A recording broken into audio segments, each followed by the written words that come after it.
Hi guys, and welcome to another episode. Today we'd like to spend some time looking at a very important term, mode of address.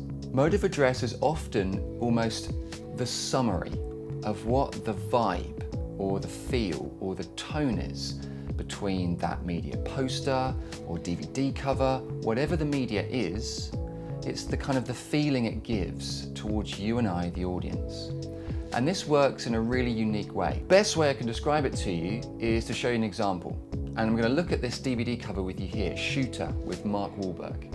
You notice very quickly, without looking at any specific terminology, there are certain things that stand out to us.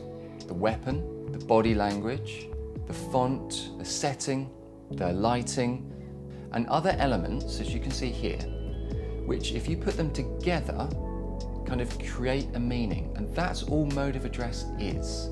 It's the overall relationship.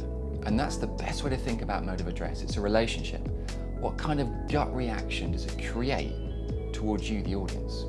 Is it a feeling? For example, it creates one of comedy, seriousness, anxiety, fear. What's that overall relationship, that overall tone?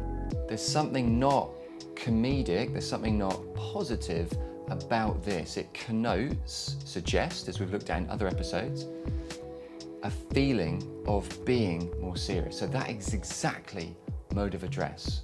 Quick tips for you. As a media student, you'll be asked often to think about how you can provide conclusions. And I'd recommend that mode of address is a very strong way of doing that. Essentially, that's all you're doing anyway. You're summarizing all of your main points of analysis.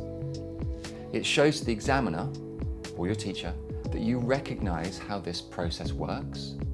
And it's another great example for you to use higher band terminology, mode of address.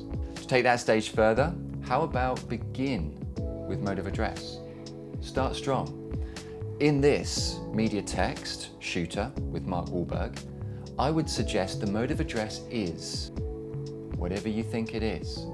Fear, anger, resentment. Take it all together again.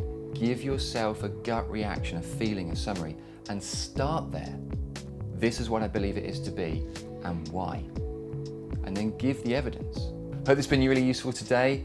Please do turn on notifications and subscribe. More content coming out soon. Any questions you might have, of course, please post below.